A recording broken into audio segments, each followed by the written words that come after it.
இப்போ விஜய் வெற்றி பெற்றப்ப ஒரு அறிக்கை விட்டிருந்தாரு. பணம் கொடுத்து ஓட்டு வாங்குறதையே தோக்கடிச்சிட்டாங்க அப்படின்னு.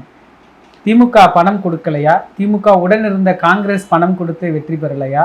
கம்யூனிஸ்டுகள் அந்த கூட்டணியில தான் இருந்திருக்கிறாங்க. இப்போ இது என்ன மாதிரியான ஒரு ஆட்சி அமைப்பு இருக்கோ, இப்போ அந்த பணம் கொடுத்து வெற்றி பெற்றது அப்படிங்கிறதெல்லாம் இப்போ கேள்விக்குறிக்கு உள்ளாகுதுல்ல. இதை கண்டிப்பாக விமர்சனம் வைக்கக்கூடிய ஒரு காரணம் இருக்குதானே சார்?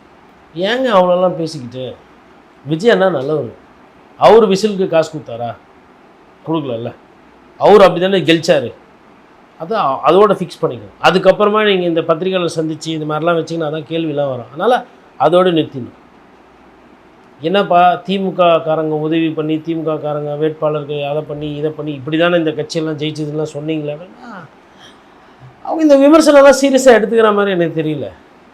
யார் சீரியஸாக எடுத்துக்கிறாங்களோ அவங்ககிட்ட அதாவதுங்க ஒரு ஒரு அரசியல் கட்சி எப்படி இருக்கணும், எவ்வாறு பிரச்சாரம் செய்யணும், கட்சி மக்கள்கிட்ட போய் ஊடுருவி இருக்கணும், இந்த வேட்பாளர் 4 பேருக்கு லோக்கலில் தெரிஞ்சிருக்கணும், நல்லது கெட்டது அப்படிலாம் எதுவுமே வேண்டாம். ஒரு நடிகர் இல்லை ஒரு பிரபலமானவர் ஒரு யூடியூப்பில் வரவரோ இல்லை ஒரு பிரபலமானவர் அவர் ஒரு கட்சியை விமர்சனம் பண்ணிவிட்டு அவர் ஒரு சின்னத்தில் நின்று அவர் மெஜாரிட்டி வாங்க மாட்டார் வருவார். ஆனால் அவரை சப்போர்ட் பண்ணுவாங்க அப்படின்னா இதுதான் ஒரு டெம்ப்ளேட்டாக போகும் இனிமேட்டு.